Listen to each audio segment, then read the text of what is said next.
Jadi untuk data input ni, maka of course yang sangat penting dalam data input ialah untuk memastikan ketepatan.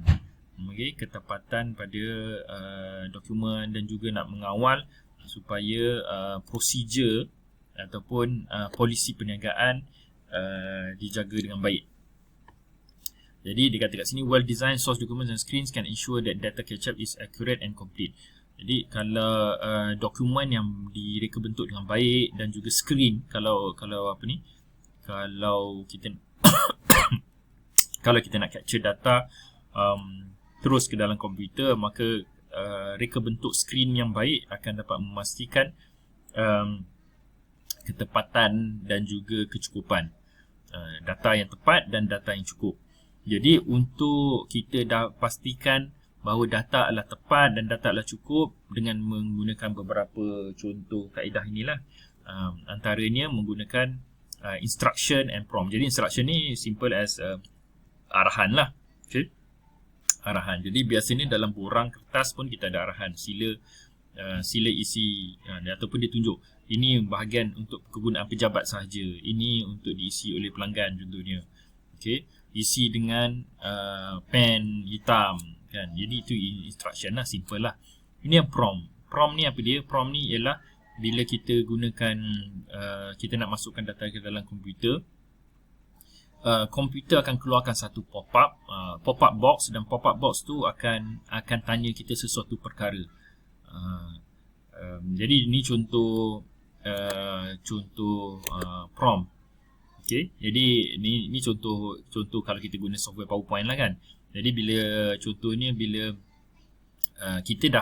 kita dah karang dokumen kita, tapi lepas tu bila kita klik pangkah ataupun kita close dokumen tapi kita belum save, maka dia akan keluar prompt. Jadi inilah nama prompt, dia akan keluar pop-up macam ni dan ditanya di sini contohnya want to save your changes kan. Lepas tu dia ada button save atau don't save atau cancel. Jadi ini adalah sejenis prompt, dan prompt ni banyak sangatlah digunakan dalam software. Maknanya bila kita nak buat satu perkara, dia akan prompt kita sebab kita terlupa buat sesuatu. Contohnya kita terlupa buat sesuatu, maka dia prompt untuk memastikan kita buat dulu benda tu kan.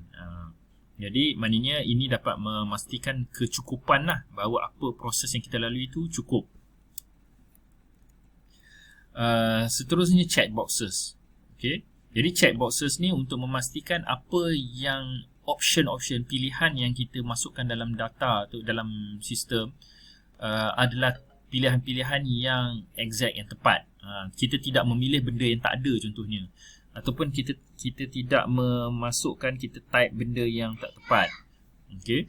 Contoh mudah je kalau kita kita tengok contoh. Ni adalah satu contoh checkbox. Okey, mudah saja. Kalau macam ni racial or ethnic group ni biasanya melibatkan satu sajalah. Okey, gender biasanya melibatkan satu. Tapi contoh ni macam how did you hear about this position? Bila kita ni dalam contohnya katakan ini ialah borang untuk mohon kerja lah kan, job application. Jadi dia tanya how did you hear about this position, macam mana kamu dapat tahu tentang kekosongan ini. Jadi kita pun tick, mungkin kita dengar daripada newspaper, di samping daripada kita dengar newspaper, kita baca daripada website. Okay, kita lihat daripada website. Okay, jadi ini bentuk checkbox. Jadi dengan checkbox ni kita boleh masukkan data mengikut option yang dah fixed option. Kadang-kadang kita boleh juga lah masukkan other ni.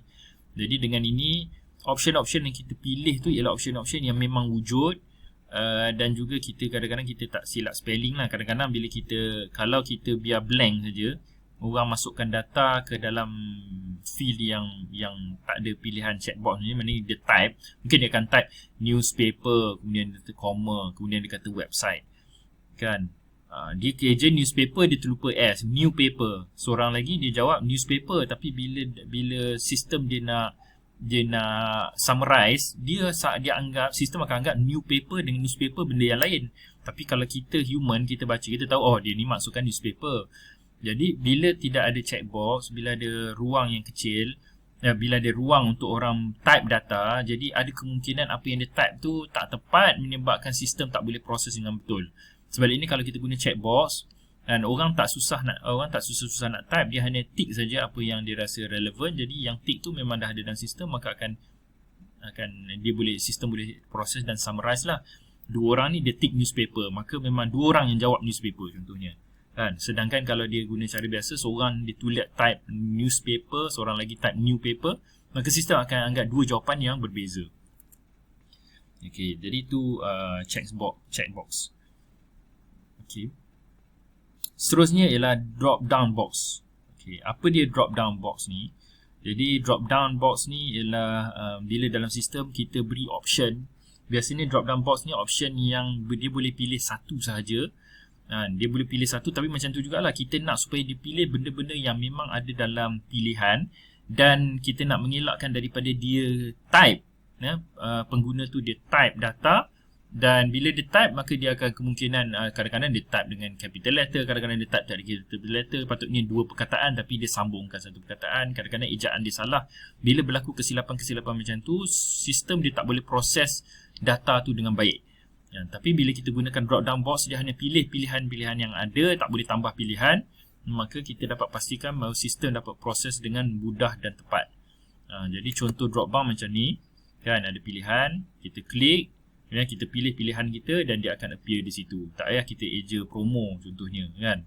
Ini pilihan-pilihan yang ada sahaja. Jadi ini adalah contoh drop down.